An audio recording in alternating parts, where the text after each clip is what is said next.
Hey everybody, it's Big Mike with the Independent Podcast. Man, we are so excited to have my good buddy from Under the Mat Radio. I'm talking about Shin-Blade. Coming on, we're going to have a part 2. He told me he was going to be controversial. He told me that, Mike, we're going to have a lot of stuff to talk about. Very excited about that. Also, want to kind of give you guys some upcoming events. Number one, this Sunday, Royal Rumble Sunday at the Dave & Buster's, Lynn Haven Parkway, in Virginia Beach, Virginia. Guys, if you're in the area, come out, support us. I'm going to be there. I'm going to be with my good buddy from Stranglehold Wrestling. You guys have heard him on the show, Mr. Eric Nelson. I'm going to be with our good friends, great sponsors of the show, Steve Allisey's Action Figures. Always got great deals. We're going to have Trevor Murdoch, a former WWE Tag Team Champion. Too Cool, Grandmaster Sexay Brian Christopher, and Scotty Too Hotty. And also, we are going to have the Barbarian, one half of the Powers of Pain, the Barbarian. I am so excited to have these guys, to be able to talk with them for a few minutes. We're going to be with Dr. Quack, my good buddy Jeremiah. We're going to be with the good doc on a radio show doing some stuff, talking Royal Rumble news. But guys, get ready for it. We're going to be there. Also, January 31st, Felton, Delaware, the Delaware Auto Exchange. You guys have heard Stevie Ray Styles on the podcast with me from 1CW, and he's coming back with another wonderful, great show. It's going to be Saturday night, featuring former WWE superstar. I'm talking about, hello, ladies, Val Venus is going to be there, guys. It's going to be off the hook. So, guys, get ready for it. And right now, here comes the theme song to the Independent Podcast. Hit it, boys.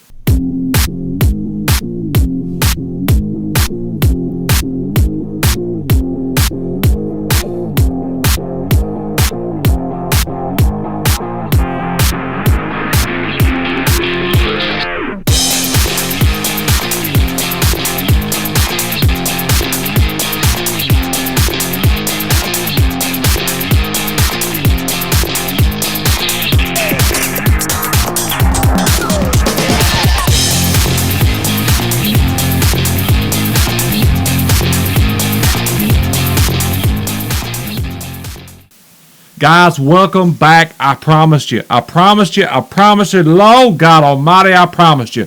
I got my main man for part number 2. I'm talking Mr. Shin-Blade from Under the Mat Radio. Shin-Blade, what's going on, my main man? What's going on? What's going on? We live in the dream, man. This is part 2, I guess. People like the first one, and they're gonna like this one even more. Buddy, I tell you what, man. You told me on the phone, we talking off air. You said, man, it's gonna be controversial, Mike. It's gonna be controversial. I got a lot of stuff to talk about, so let's just jump right into it, man. Let's just jump right into it. Now, hey, we said controversial. I thought we were talking about, like, giving you the interview of what the people wanted. I'm fine with that. Okay. I'm fine with that. So let's jump right into this thing. Because, they came up to me and said, I like your interview, but you didn't tell where you came from. These people from Baltimore, so they don't know me or anything of that nature. They was like, we trying to know how you got in the wrestling business. We trying to get like you, Yeah, I got you. So let's talk about it. Now, thank you for that segue. I appreciate that intro to my first question. How in the hell did you get into the wrestling business, my man? Well, to tell you the truth, it was, from my life of wrestling, I had did a audition in 2012 for a local internet radio show, and apparently I didn't get it. It was a morning show. I didn't get the job, but they knew I was a wrestling fan because, ironically enough, I was wearing a CM Punk shirt at the audition. It was radio, so nobody was really looking at you. Right. So, this woman who owned it know I like wrestling, and turns out a year later, she added me to this group called Under the Mat Radio, or it was Under the Mat at first. And next, Tech had contacted me, and he just wanted to talk wrestling with me, and he told me that Denise Game Boy had to take care of some business. He was doing some work, couldn't make the show, and I ended up being on the show. And, I did it for 3 weeks because of, internal business. And next it just stuck. I've been in this since officially since 2013. Wow. Okay. So almost 2 years now. 2 years now. Oh yeah, well yeah, 2 years, 2 years. That's cool. So how long has those guys been going on? Actually, to be honest with you, the show started like a month before I ever talked to him. Oh wow. I I really I really started. I'm lost for words here. I I really didn't know that because I'm thinking like they've been on the air for many years, and I'm just now doing this one trick pony job of being on air. But it's been 3 weeks, and as I said in Legends TV, Evan Ginsberg was my first person I ever interviewed, and we did Legends TV with them. So right now, January 2015, it's been about a year, almost a year and a half. Wow. I tell you what, man, that's crazy. You guys are coming a long way in a year and a half. Oh yeah, I mean, it gets to the point where I'm amazed by the success because a lot of times with podcasts and radio shows, you never hear about them until they're like 3 years in or into the work, 3 to 5 years, or unless it's somebody very popular, then everybody listens like the first day of the show. Right. That's what we're going through here. We just started last year, and I'm kind of like you guys, and we're trying to get people to know who we are, just like you guys at Under the Mat Radio, man. And it's tough because you got your Austins and your Jerichos and your Jim Rosses, and everybody's listening to those. You know what I mean? So it's sometimes it's hard to get that wrestling market. But the cool thing about my show and your show is the fact that we talk about independent wrestling. Well, with Under the Mat and shows like this and independent podcasts, I can say for many of these shows that at least for Under the Mat's sake, we don't try to compete with the Austins and Jerichos and Jim Ross and Roddy Piper, and there's many more. And now Taz has a show. Oh wow! The Human Suplex Machine. So it gets really hard to compete with them. So at times you just have to go your own way. Just be yourself. I mean, people are fans of Jericho, so naturally they're going to listen to the show. Whether he has wrestling people or rock people. Jim Ross, the Stone Cold. If you want to listen to Stone Cold ramble on and on and on about what's going on in his life, then you can do that. And I tell you the truth, I try to listen to him, but I'm so far behind because of being a correspondent on the show, and I just can't catch up. I got to take weekends off, be away from everybody, or be away from Facebook and Twitter and what have you, just to listen to the shows. Well, sometimes also, for health's sake, you just got to unplug. You know what I mean? Yeah. And it's so hard today in the wrestling world that we have internet, and we have internet. I think that's basically it. That you can plug into wrestling, so you can be in the middle of nowhere, and you can just be like next to a person who lives in New York and has their ticket on the inside of wrestling. And that's the great thing about the internet. We can take a camera, go to shows, and tape interviews, and go home and upload it and put it on YouTube. It becomes a YouTube sensation. Most of them I don't really like because they're cheap tricks. Yeah. And the bad thing about the internet is that in the wrestling business is that everybody that has a laptop or a keyboard, they think they know everything in wrestling. Where if they don't like something, they'll type it and talk about how much it sucks and how much they don't. The internet is a very it can be a beautiful thing. But it also can be a very ugly thing at the same time. You're absolutely right. I stopped using, as far as personally, I stopped using Facebook around the Ferguson trial when they didn't want to prosecute that officer. Yeah. I had stopped it. Period. Everybody was going racially mad and everything about this, and I said I can't do this anymore. And then I stepped back from Facebook, and I say, wait a minute, I'm correspondent of Under the Mat Radio, so I still have to do it whether I like Facebook or not. so all the news and all the the corresponding I had to do, I just said, this is just for business. Don't look into your timeline. Let people come to you. And that's just it. And I just now got back on top of things, you know. Yeah. Now, not to put her on worldwide status, but my mother has Facebook. Mine too. She kept trolling on my Facebook page through my aunt's Facebook account, and I hated it because if I put something in her eyes as controversial down, she'll call me or text me and say, "Oh, what did you mean by that? What did you mean by this?" I said, "Mom, if there's something on Facebook or Twitter, you don't have an account, you cannot say anything about it." So she still kept doing it, and it got to the point that one of my Christmas gifts to her was a Facebook account, and now she hated it, but now she loves it. She's a fan of Under the Mat Radio. That's great, man. That's great. That's great. So your mama does that too, because my mama does the same thing. Oh my goodness! I mean, you know what? To pull back on the last show, the part one that we did, she liked the show. She said, "I like your show, but you had cussing in it." You know, I said, "Mom, I am over 21. There's some. I don't curse a lot, but there's some words I gotta say, but I gotta express it." Right, I got you. Yeah, my mom, she doesn't.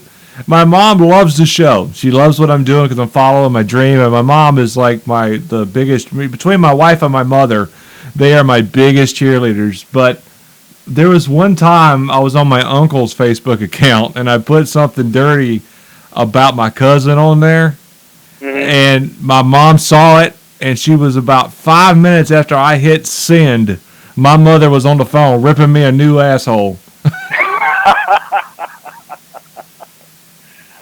Oh my goodness! That's when I got my own. Yeah, I tell it like this, and you know, some person. I say it again with people with the computer. They think that they own a computer, they can start up an account and say anything they want. Right. But people, I'm going to tell you like this. I have my own Facebook account. I have my own Twitter account. There's some things that I want to say that I can't say on Facebook because of what I'm doing right now. There's some things on Twitter that I like to post that I would like to say and do, but I can't do that right now. And you have to understand that there has to be some kind of a filter between your fingers to that keyboard, or you know, your mouth to God's ears, or something like that. Because I've seen naked people on Facebook. You see naked people on Facebook? Yeah, they have groups, and you know, they have people that just naked about to do some porn, and I'm like, oh my God! Now we got to have Moms Against Facebook group or something that's going to come out. Hot coffee Facebook. Hot coffee Facebook. Oh my goodness. So yeah, I just got back onto it. We did build our like page, and it's coming along pretty fine. We just did, actually, Teacher, we did a show last night talking about the Royal Rumble. Yeah. David Hero of Pro Wrestling Report. And NXT Game Boy gave a great point, which all three of us talk about this off the show, sometimes on the show. There's this faction called the New Day. Yes. And as three black men, we hate the New Day. I think it's racist as hell. Yes. And I made a point last night to say that if Kofi Kingston, Xavier Woods, and Biggie Langston, if they just all formed an alliance together and started supporting each other in their matches, I would have been fine with it. But you kind of took them off TV and put them with a choir.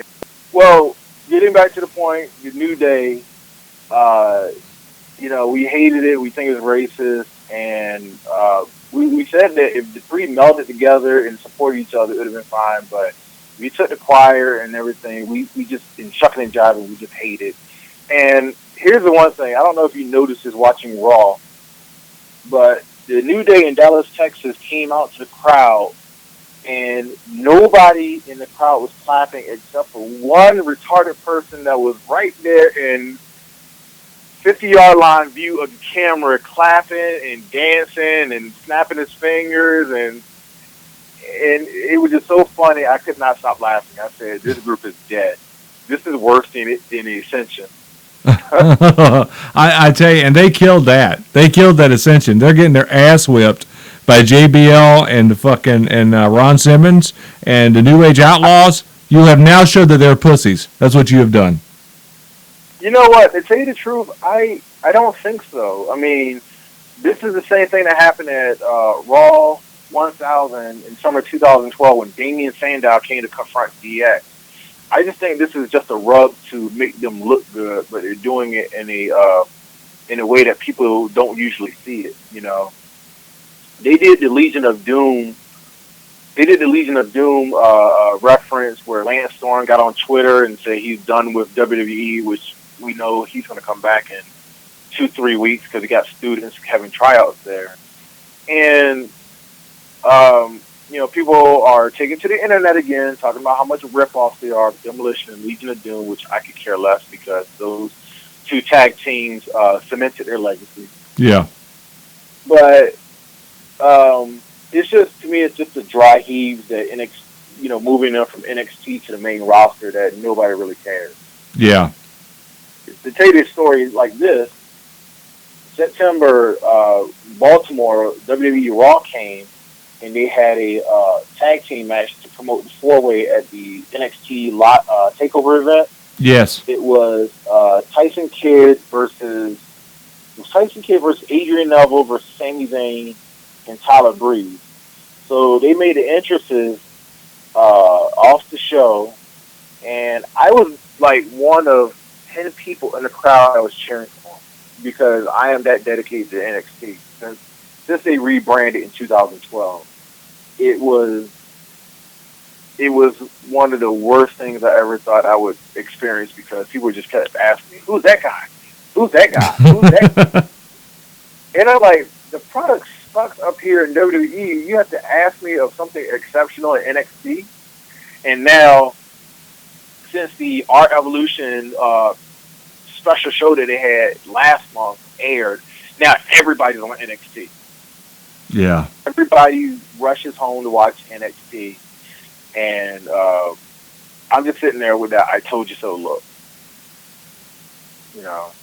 But yeah, tell me what you think. Well, actually, what's that question that your cousin sent you? Oh, yeah, okay, because I was going to get to that here in a second. My lovely cousin, Billy William Taylor Jr., yes, his name is Billy William Taylor. Billy? Billy. That's my cousin. Young William, as my father, God rest his soul, would love to call him.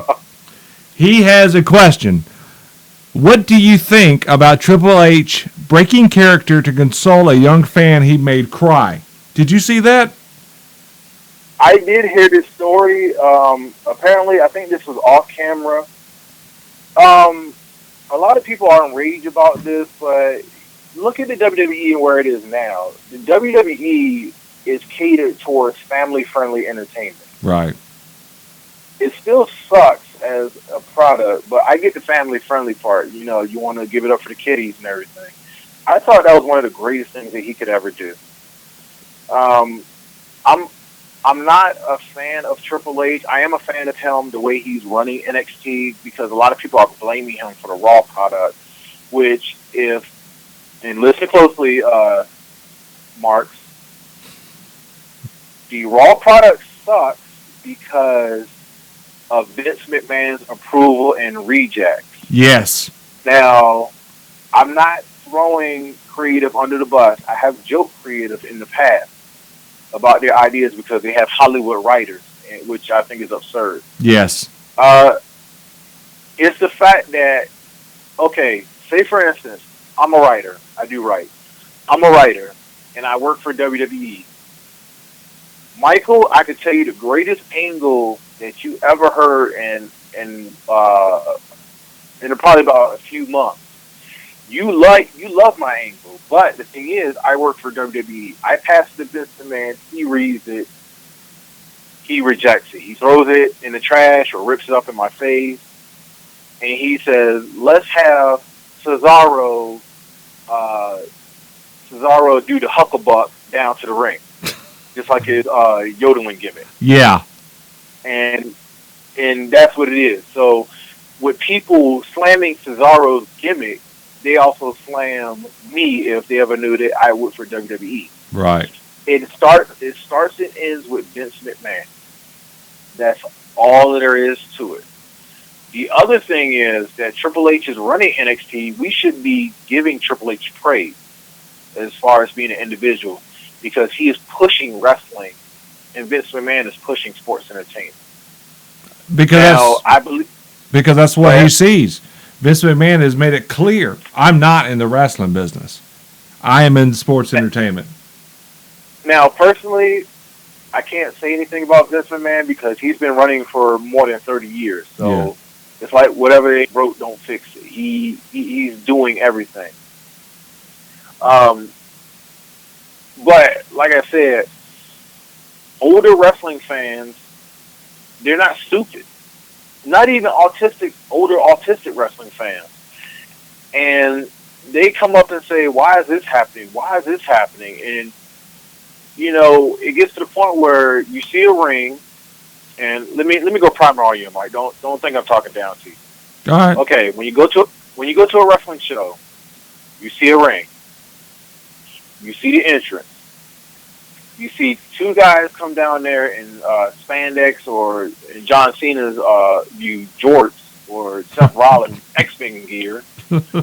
What is it that they do in the ring? They wrestle. They wrestle, yes. So, what is it about World Wrestling Entertainment do you not understand as far as we're trying to be entertaining? Yeah, I agree. I mean, I see where you're coming from, and my thing is that, and also I have what I call old man syndrome. And you ever been like with your grandpa and he's talking about when I was a kid, Coke cost a nickel or, you know what I mean, type deal. And I have it too. He's not into the new stuff. You know what I'm saying? Mm-hmm. Because he always thinks about the memories he had when he was a kid and he was buying his Coke for the nickel. Well, that's what I do that with wrestling. Yeah. I think of the days where when you were a kid, you believed they didn't stop and give you a hug. Oh, I made you cry. They wanted to make you cry because you were going to yell and scream and make your daddy bring you back next week when I came back to town to whip the good guy's ass again. And yeah, you know what I mean. That's how that worked. So, I mean, I understand what he did. I understand what they're going for. I understand why they did what they did. Right? It's family friendly, like you said, and it was the best thing to do for the kid at the time. And times have changed, But again, I got old man syndrome.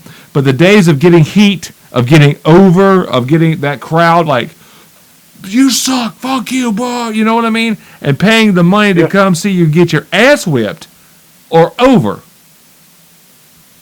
Well, I can bring two things. One, I'm gonna put the WWE Network in there because it is a factor. I hear a lot of people talk about how the WWE Network sucks.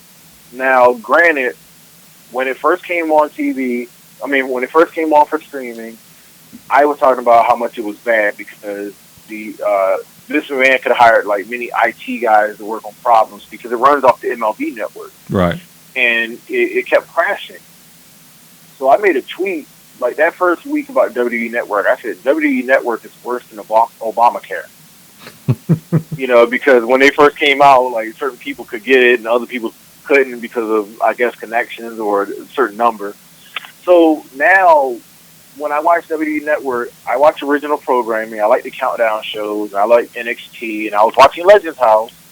Support because I want to get my $10 worth. Exactly. Oh, excuse me, $9.99.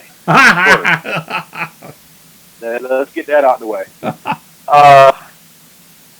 Because for me, it's that if I don't watch any of that, I'm watching old 1980, 90 wrestling, like before 1993, before they got all cartoonish with the product. Yes.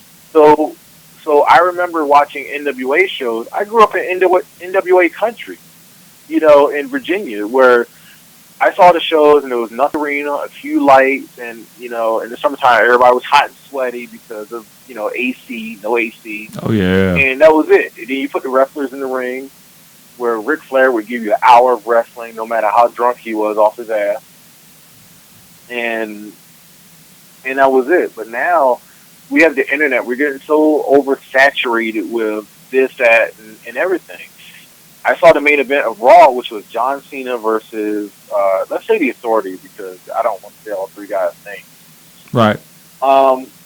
I was at my friend's house, and he's on his smartphone, and I'm reading Facebook off of what people are texting, tweeting me, and everything. Right. It was that bad. It was like, okay, if Lucha Underground comes on tonight or NXT, I'm not going to touch it until the commercial comes on or until I get a good break. I'm not going to touch my computer. I'm not going to touch my mobile device. But when you watch John Cena wrestle, you can care less about the product. Yeah. Except for the fact that Sting came out, which I thought was a waste of his. I thought it was a waste of his appearances. Well, I mean, it makes sense because it's going to start to set up for WrestleMania. I think that's what they're planting the seed for, is WrestleMania. And that's what David Hero said, but usually, I guess my perception is wrong on this one, because I usually see the Royal Rumble as day one. Day one, they're planting the seed. That's the day one for the main event, the world title match. Sting's not going to be in the main event. He's going to be a specialty attraction. The Royal Rumble is designed to be the starting seed for the main event of WrestleMania. That's what it's, because then when he wins, that's when everything starts going. If it's a heel winning over a babyface champ, or a babyface winner going over on a heel champ, that's when this whole thing starts to brew. You know what I mean? Because now they have, I'm coming in April. You better get your ass ready because I'm coming to get you. Type gimmick, and that's the way it normally has been, which makes sense. You know what I mean? You have that build up to that, and that gives WrestleMania that fever pitch, if you will. But yeah, so that that's the thing with that. But I believe when they brought Sting out and it started at the Survivor Series, they're planning to see it again on Monday night, and you're going to see it, and he's going to make an appearance at the Royal Rumble. I just don't know in what way, shape, form, or fashion. Something's going to happen. He is going to make an appearance. You hear that, fans? You hear that, Smarks, or what have you?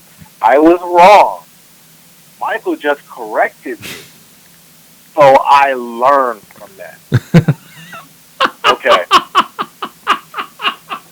All right. I can't even say. Yeah. I had something in my brain, and I'm laughing so damn hard I can't get it out. Yeah.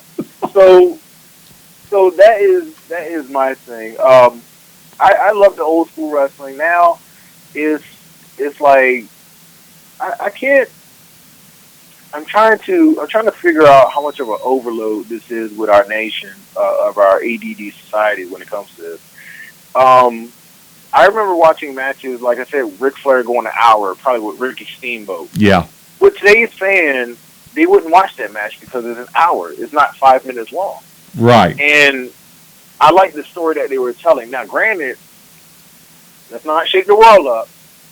I was convinced in a John Cena match in recent months, but that match ended up being the Survivor Series match. Yes. With the Authority, that match told a story. Yes, it did. But the story was crapped on because the Authority came back in a month. Now, we was all disgusted when the Authority came back because that loser leaves line does not absolutely work. How many times have you seen a loser leaves town match where they come back in so little time that you don't miss them? Not the same way. I mean, Dusty Rhodes would do it with a mask and call himself the Midnight Rider. Well, that was actually taboo, just like Hulk Hogan and his Mr. America gimmick that nobody knows about. Yeah, right. And come on now, you got the hair and the mask, and you got the muscles and the mustache that's coming through the mask. talking about when I was a wee little American baby, I was watching Hulk Hogan in 1984. I was like, you have the greatest steroid on earth to grow from 0 to 50 years old in a matter of 20 years. Yeah, I know, right? I would love to have a dose of that if I was a kid. Um, but really is now getting to the point where, as I said before, we talked about this on Under the Mat Radio. I think we did. That 2015 is the battle for number 2. Yes. WWE. Let's get some things straight. WWE is always going to be number 1 unless otherwise. Everybody's going to watch their program, no matter how crappy or how great it is. As far as presentation, nobody can beat them. So now we have to find out who's going to be number 2. Is it going to be Lucha Underground, which I don't even call them a league. They're not even competing. Is it going to be TNA? Is it going to be Global Force Wrestling? Is it going to be Ring of Honor Wrestling? You know, who knows? I mean, they all have a vie, and now that Dixie Carter's got TNA on Destination America, you know, they got some room to play. They don't have the corporate crap with Spike the way that they had it. And when they lost her deal with Spike with the Destination America, I really believe it's probably one of the best things that could have happened to them. Well, yes, and to tell you the truth, I might have to get you to explain that even further because, as I said, I stopped watching TNA in 2010, like as far as being very, very attentive. I stopped watching in 2010 when Hulk Hogan brought his friends over. Right. And it got to the point where, like, you're crushing your own talent. You know, you have talent that needs to be elevated. If 4 years later and Eric Young's the world champion, and Eric Young has had a massive build since, 2006, 2007 with the Don't Fire Eric thing? Yeah. And it took him this long to become world champion, but I don't know what it was, but Destination America, they are getting the ball rolling. But to me, it's been so, I think they crossed the point of no return where people don't even want to think about TNA. Well,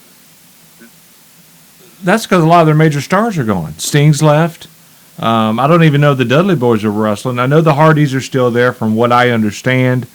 Mr. Anderson is still there. I heard he was shooting on WWE. Yeah, he's not coming back. Well, Mr. Anderson's not coming back to WWE. Randy Orton buried him underneath the earth.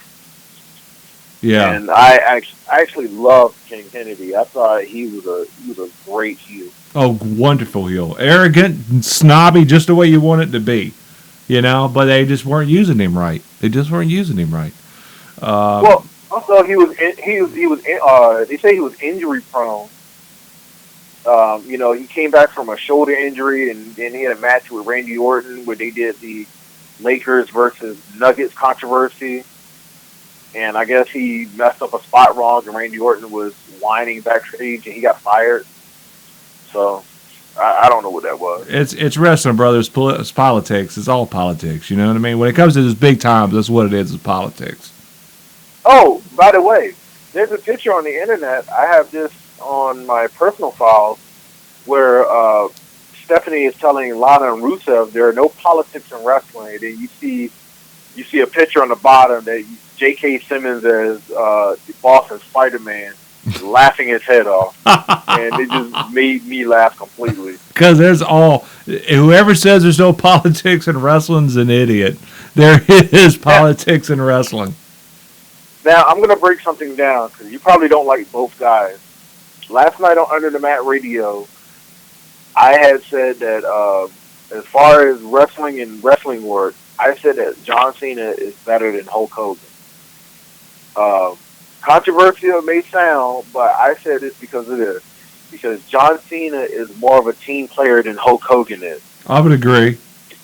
John Cena has lost to even Kevin Federline, who nobody knows now today. I would agree with that. John Cena is more of a company man than I think Hogan was, because when Hogan got so big, he just became out for Hogan. You know what I mean? Yeah. And I think go ahead.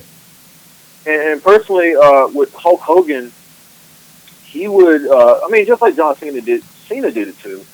He would have like a personal pick of the litter of who he would go against. You know, when you first saw him come back from AWA, he had the Iron Sheik. He had the big heels, which were great. But now it gets to the point where when he's in WCW, he wouldn't want to work with anybody but Savage and Flair. Right. And if you see his track record, that was it. We're going to take the title off of you. Who's going to beat me? Savage or Flair. He lost to the Giant in his first match by disqualification, thus losing the belt with a Jimmy Hart screw job. What did you think about that? That, I don't know. It's about, I think that's right up there with the finger poke of doom gimmick. I think it's stupid. I think that a lot of things that they did is stupid. And now I'm glad that you mentioned this. I'm going to give this a cheap plug, and I am not getting paid for this. I have been told about this. The Death of WCW. It's a book that has come out. I have a very good friend, Mr. Matthew Boone. He's a teacher at Northside High School, Matthew Boone. He was telling me about it and was telling me all the dumb shit that happened that made it possible for them to die. And that was one of the things that was talked about. I guess I got to read that book. It's a very good book. It's one of those books that I've seen that I didn't think it was. I didn't think it was anything. I thought it was just another print book. Because now that WCW is buried into the ground, it was a big blame game that people kept pointing fingers. And they explained this in the Monday Night Wars. But I believe that Eric Bischoff had killed it. I believe that Vince Russo had killed it. And I believe that, what was the last company they held? It was Time Warner or AOL? Yeah, Time Warner. They really killed it. I mean, the death of WCW started back before Eric Bischoff even came into the picture. Their trouble started when Jim Herd was the president and booking everything because he was half a damn moron. Yeah. My penis has more wrestling experience than Jim Herd ever had in his business. Oh, that's a burn. You know what I mean? Wow. And I mean, the cat came from Pizza Hut. He came from Pizza Hut. He was a buddy of a buddy. You know what I mean? So remember the idea he said with Flair that they wanted to cut his hair and make him Spartacus? Yeah. You see what I'm saying? You see what I'm saying? I got toenails. I got pubic hair that's got more sense than that. So, wow. You know what I mean? I will say this though, that and that's why I tell everybody, I don't know everything about wrestling. I just have ideas. I may be good enough to be a writer, but I'm always willing to listen for mentoring. And that's how I always am in the wrestling business. You need to. People, I'm working with Stevie Ray Styles right now with a storyline, and he loves my storyline, but I know he's going to come in and tweak it, and all I have to do is listen. But getting back to WCW, I believed in all that. I believe Eric Bischoff gave those non-compete contracts where you got guaranteed pay, but you didn't have to work so much. Vince Russo, to me, Vince Russo is a great writer, but he was way into over his head. Yeah. You know, he helped create the Attitude Era, and people don't give him credit for that. And then also Time Warner, because they wanted a family-friendly product when it was heating up in the Monday Night Wars. Right. Where WWE, you know, they had women stripping and DX mooning everybody. And the NWO was wrestling, but part of that problem was that the top guys hardly wrestled. You know, they were only doing TV spots. So you had Virgil and Scott Norton and Buff Bagwell wrestling all your house shows. So now it gets to the point in WCW that you don't want to watch it anymore. And to tell you wrestling fans and you, Michael, I don't remember a lot of things after 1999 in WCW. I remember watching the Finger Poke of Doom and being on WWF for years until it closed. And I don't remember anything. I remember Vampiro coming in because I took a likeness to him. I remember Randy Savage with a so-called hot new gimmick with the hair tied back and everything. And I remember Lance Storm with the 3 renamed Canadian title belts, and the worst part was Jim Duggan making himself Canadian. Yeah. And I remember the Vince Russo shooting Bash at the Beach 2000, where Jeff Jarrett laid down for Hogan. Yes. There's a couple of things I remember. I mean, I remember Greed 2000 with Dusty and Dustin versus Flair and Jarrett. That was just really? That was just because we are all a mark for something. We're all a mark for something. You're probably a mark for a person. There's certain things I mark out to, and one of them is Dusty Rhodes. I am a big Dusty Rhodes fan ever since I was a little boy. And the American Dream. The American Dream. Yeah. Baby, Dusty Rhodes coming now for you, for the people working the hard time in the world of professional wrestling. Yeah, something like that. Yeah, see, I grew up with that, and that's all I knew, man. And so I remember that because I'm just a huge Dusty mark. I swear to you, when I saw Dusty Rhodes on TV, I swore he was black. Yeah, I know. The way he moved around and talked and everything, he was talking about the working man. Right. My stepfather loved him. But, coming up at my age, I remember polka dots, baby. Exactly. Watching, like, what in the world is fat dude wearing polka dots for? You look corny. And I remember all that, and, getting older, I saw the old stuff, Dusty Rhodes. I said, I would actually like that guy. Yeah. I had friends that hated Dusty Rhodes. They loved that Four Horsemen. I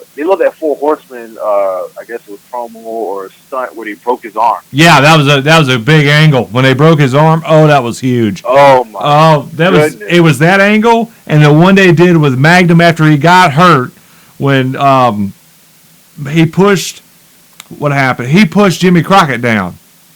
They were fighting. They had a thing, and Tully was screwing around with Magnum, and Dusty come in, beat the hell out of Tully, beat the hell out of JJ, and then David Crockett tried to get in between them, and he beat them both with a cane. Hit them both with a cane. I'll never forget that.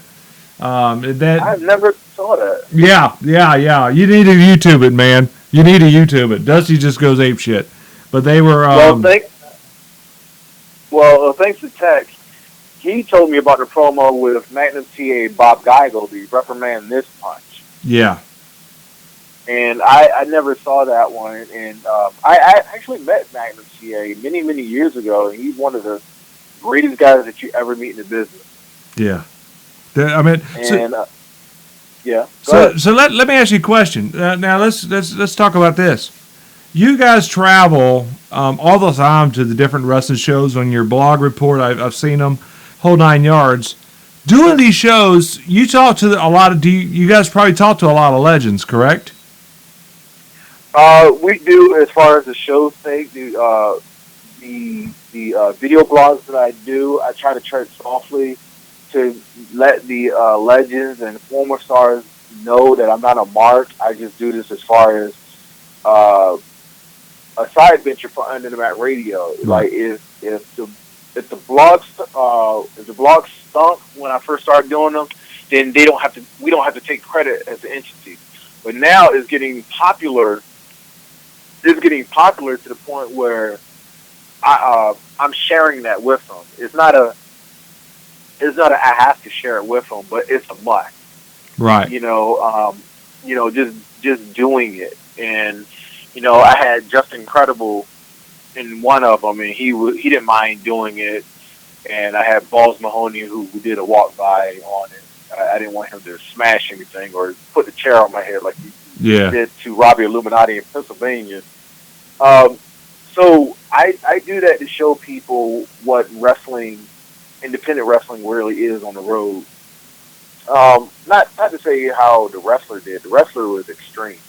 When he went to VFW Hall and people were selling their merchandise, you see guys in wheelchairs and everything. Yeah. No, I I just wanted to show how media goes along. So when they hear Under the Mat Radio, they don't automatically think that we're rich and we're dipping into money and we drive Escalades. I want to show them, or other things that black guys drive. I wanted to show them how it is being on the road, because some shows, we can go backstage. We know the promoter, and they know we do good work. And there are some shows where we got to wait until the show's over to get backstage, right? To do our interviews. So sometimes we're just up there, we're just watching the show, and then I'll just turn on the video blog, and we'll go on from that. Right. So it's things like that. I mean, I benefited from doing that. I even got a selfie with Snitsky and Rhino. Yeah, I saw that. Which is something I thought I would never get. And one of my favorite wrestlers to see in the Indies is Rhino. And oh my God, I tell you the truth, Michael, I would be crapping in my pants if they said you have to take a gore. Oh man, that's a nasty bump. Yes, because Rhino is so. If you ever seen Rhino in person, Rhino is so thick. It's like trunks. It's like standing next to a short tree and having tree trunks for arms. Oh damn! But yeah, we go out on the road a lot, and also let me give a cheap plug. Under the Mat Radio is going to be in 1CW on January 31st, 2015 for their next show, which features former WWE star Val Venus. Yes. And put that out there. And they will be debuting their brand new ring announcer. Oh, brand new? Is it official? It's all yeah. It's official. And their brand new ring announcer from the independent podcast, Mr. Michael A. Scott. I'm very excited. We had Stevie on the show talking about it, and he wants me to take the reins and help him do it. It's going to be great. I'm very blessed to be a part of that, and I tell you. Also, Stevie Ray Styles, if you get a chance, maybe one day, or as a backup, you can have Tiffany Scott as a timekeeper. My beautiful bride, man. My beautiful bride. She's something, ain't she? Isn't she something? Yeah.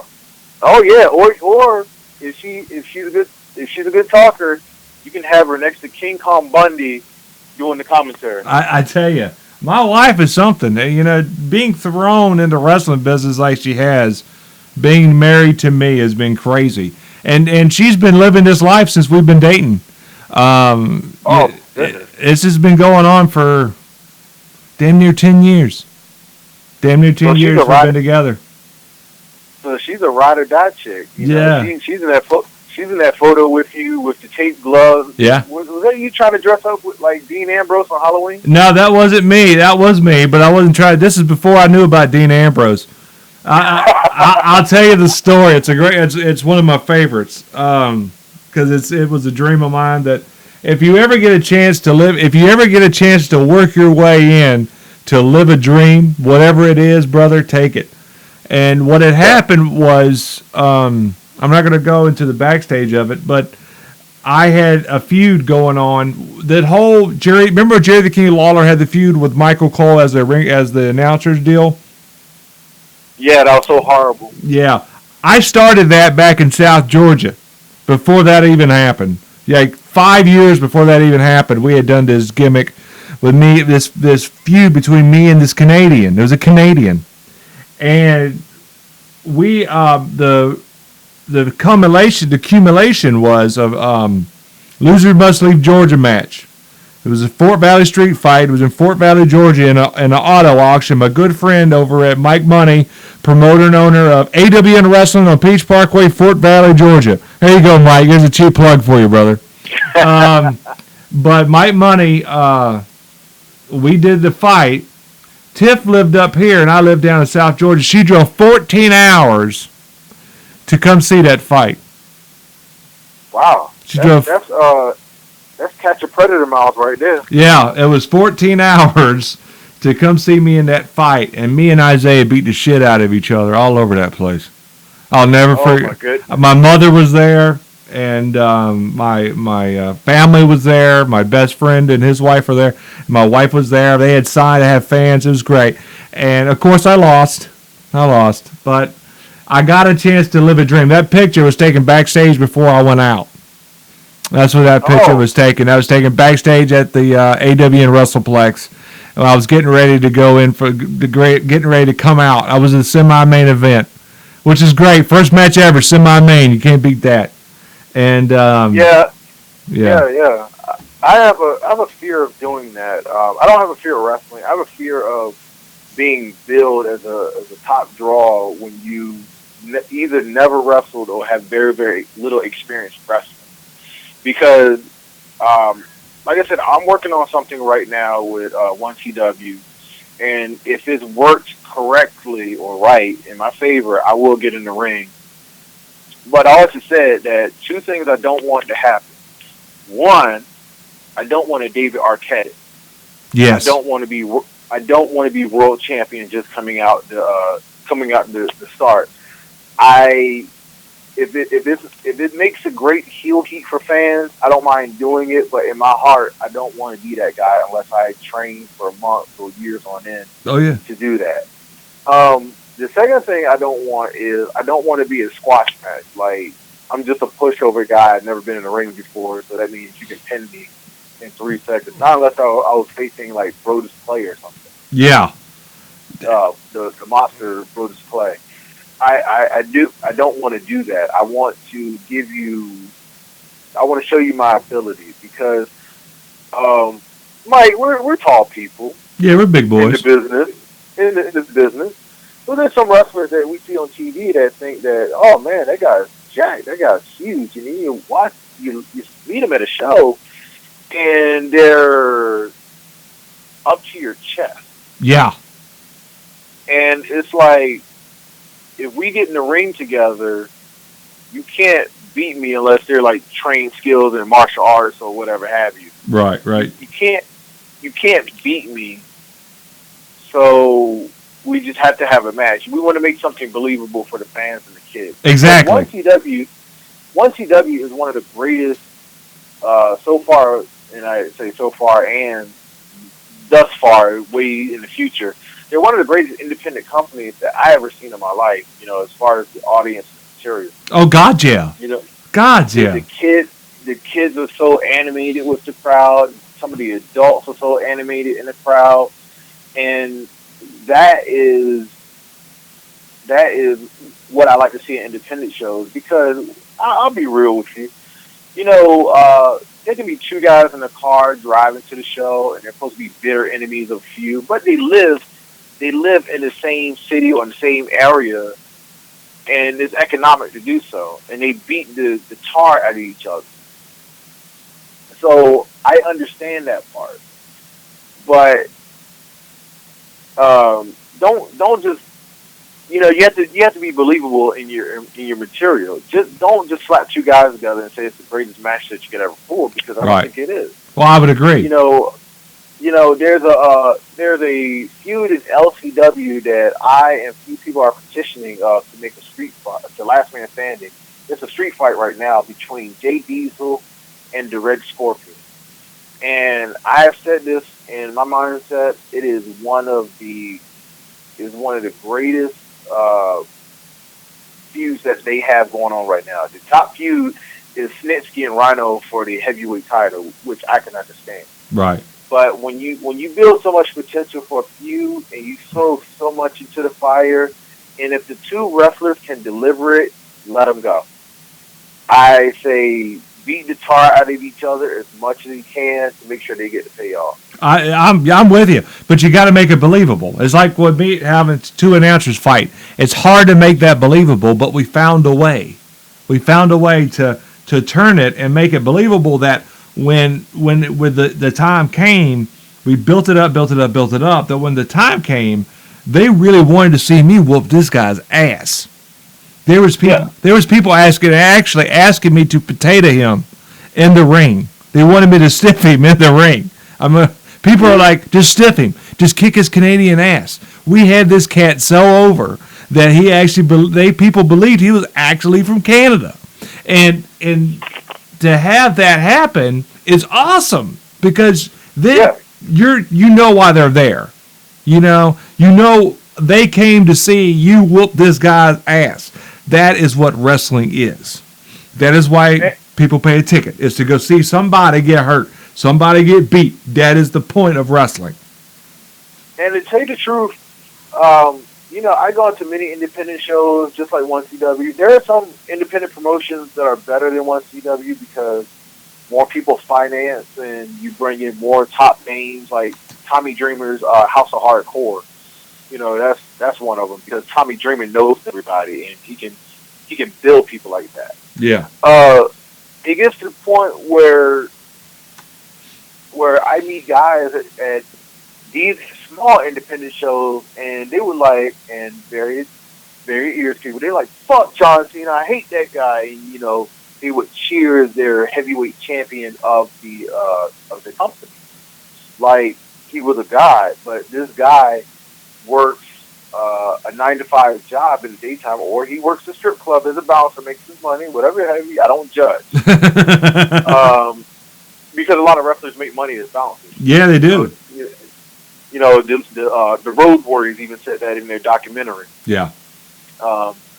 And they would take their tights off, change their clothes, and they would be working the bouncer at a club or a strip club and what have you.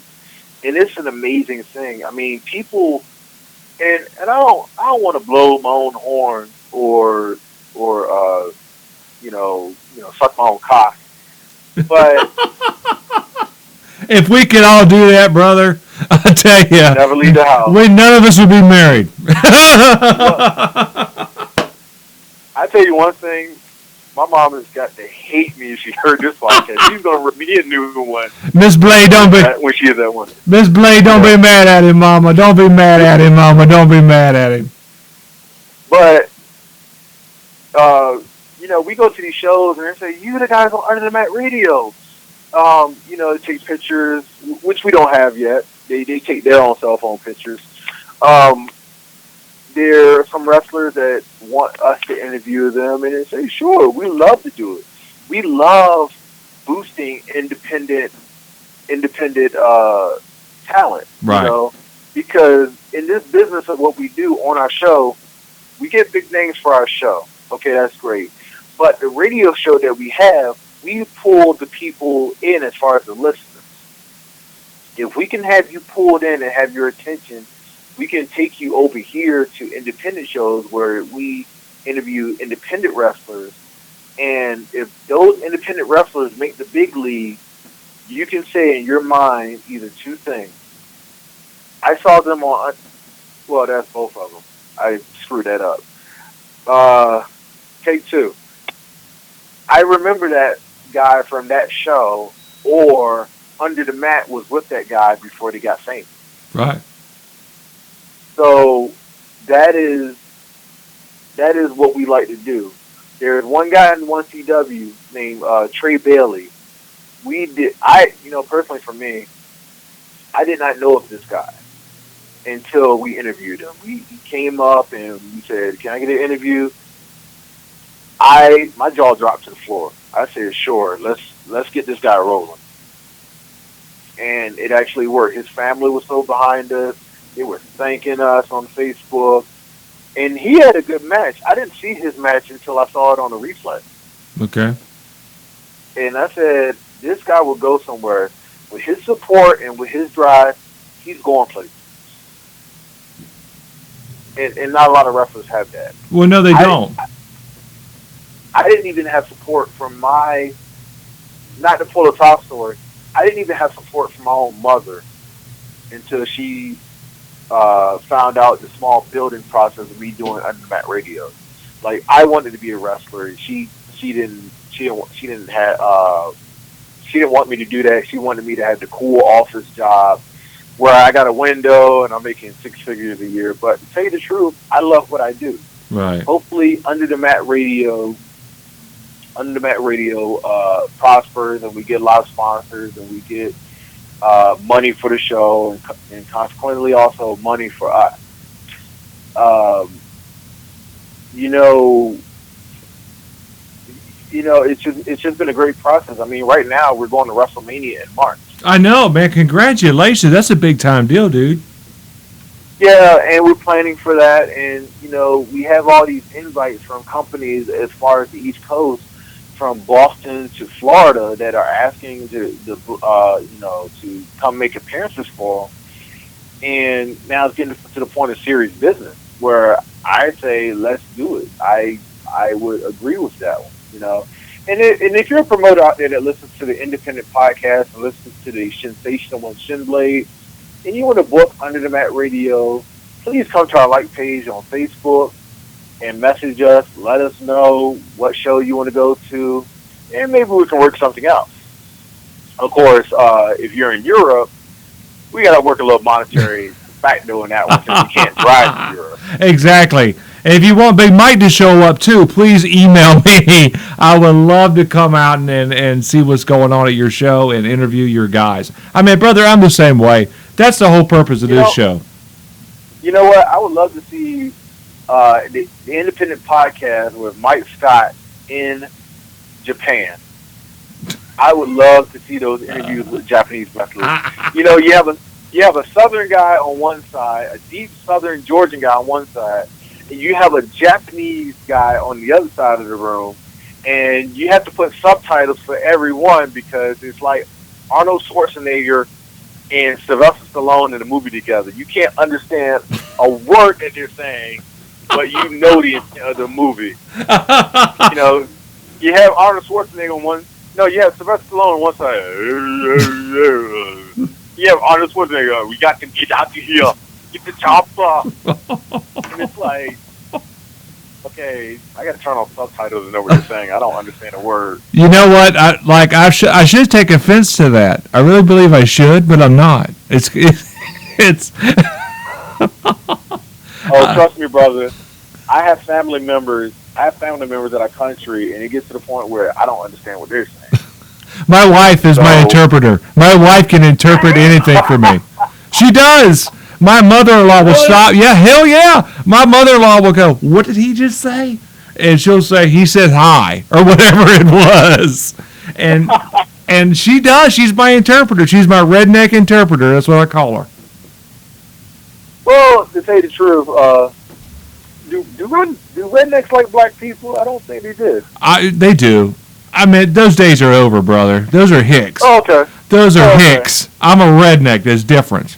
I'm proud to be from the South, but I'm very, very, I am not racist at all.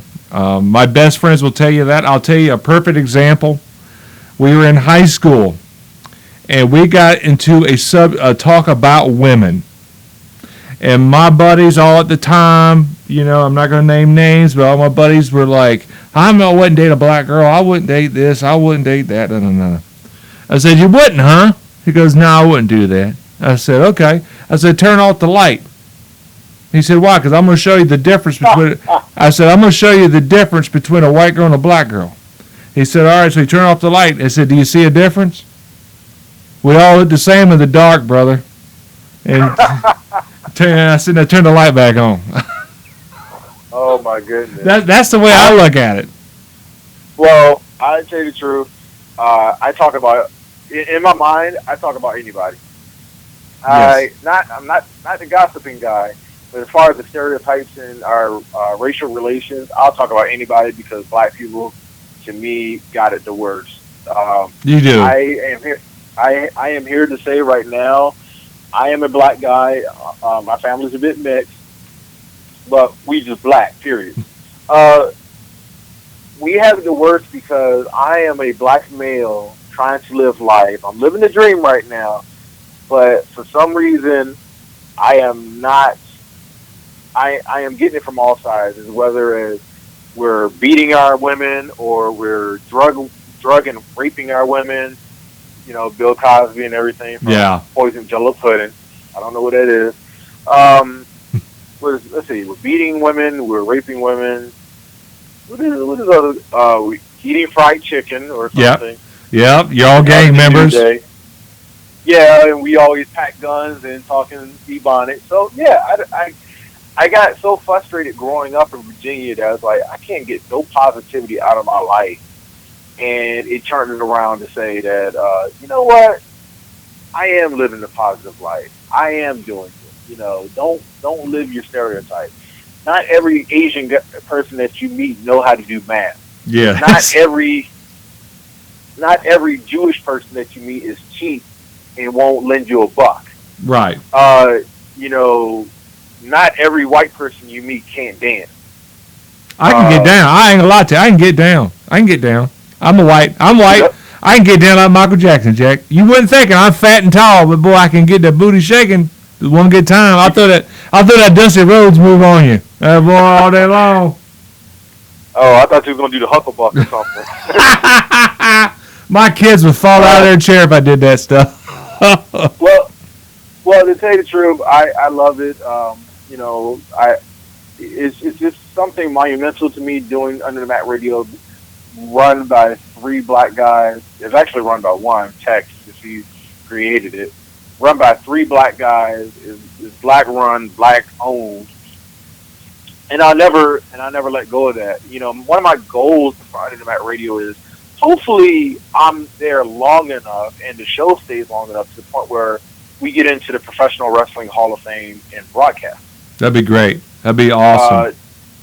But, you know, I guess with Hall of Fame and ballots and notarization, well, we'll be dead before it happens. We'll be, you know, let me pull up another black stereotype. We'll be all dead in the drive-by somewhere owing somebody $3 in a crack pipe that was planted on us by police.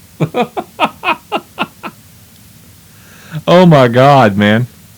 But to tell you the truth, it's been a great happening. I love it. Tech and NSC Game Boy, they weren't. I'll be honest with you, they weren't my friends when I first started working on this show. It was a working relationship, and it started to blossom into friendship and business. Wonderful.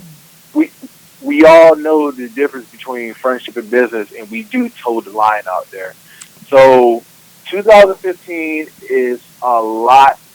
There's a lot of progress to be done. A lot of things that have been promised. Well, I won't say promised because I hate that word. Potential to be shown over the horizon.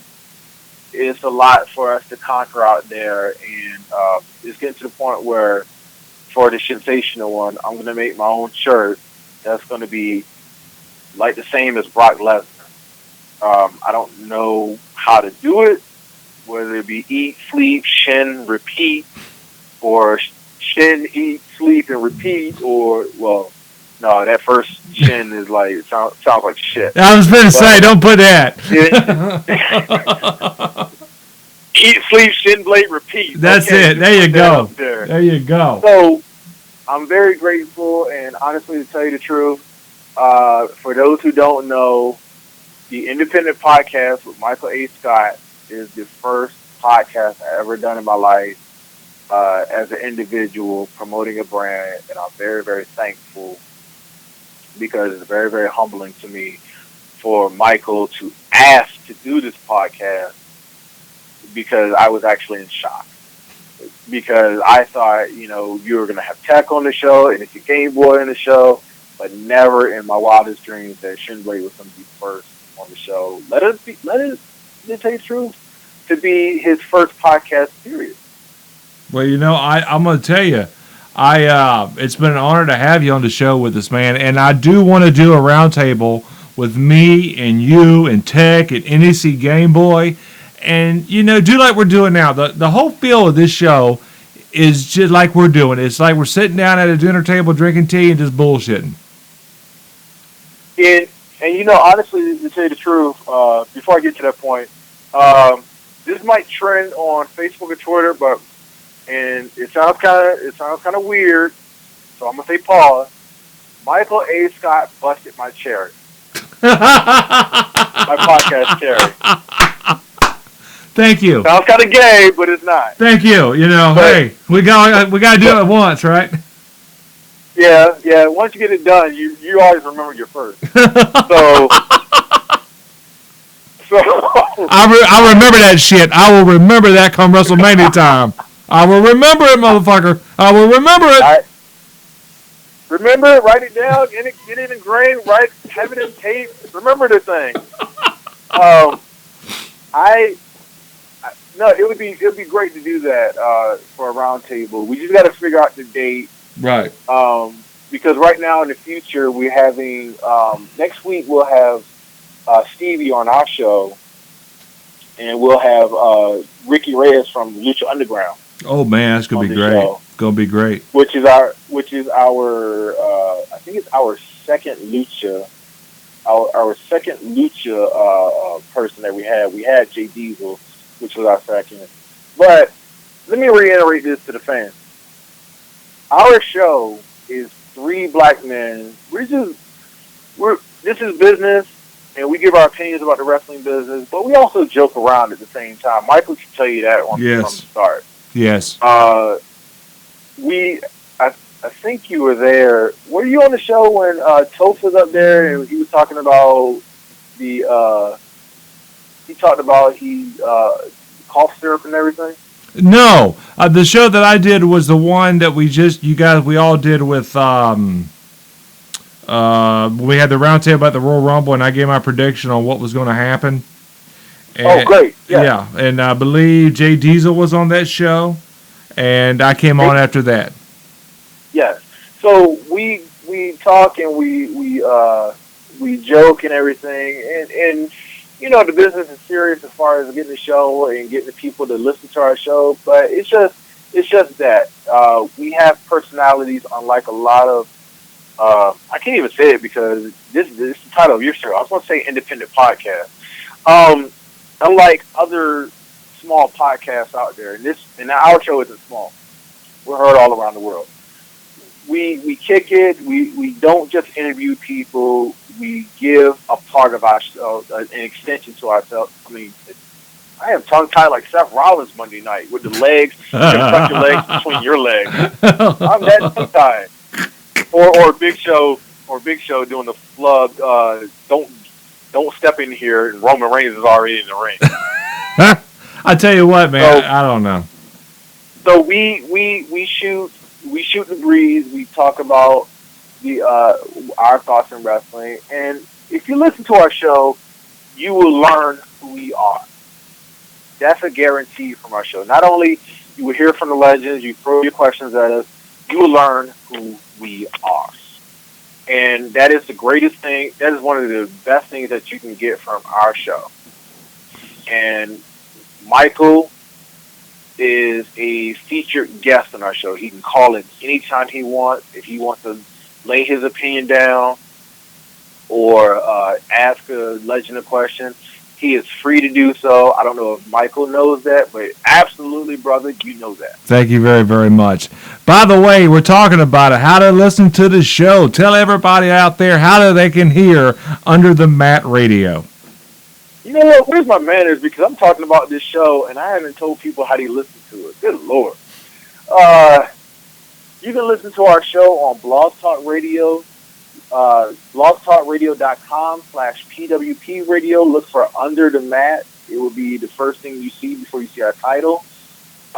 Also, you can listen to it live on Tuesday between 7 p.m. and 9 p.m. That's when the show starts. That's when the show ends on blogtalkradio.com/PWP radio. If you're unable to listen on there, if you're one of those people that like to listen on their mobile phones, you can even call our show. Hopefully we don't buzz you in. You can call our show at 760-888-5749. I will post that all the time. And if you're one of those people that can't listen to it live, I put the shows up on YouTube under the name Under the Mat Radio. I put the dates before you listen to our show. That's how you do it. Other than that, we have a like page that follows us Under the Mat Radio. Be sure to come down and like, and you can post and everything, your thoughts about the wrestling world. We have that, and that's basically it.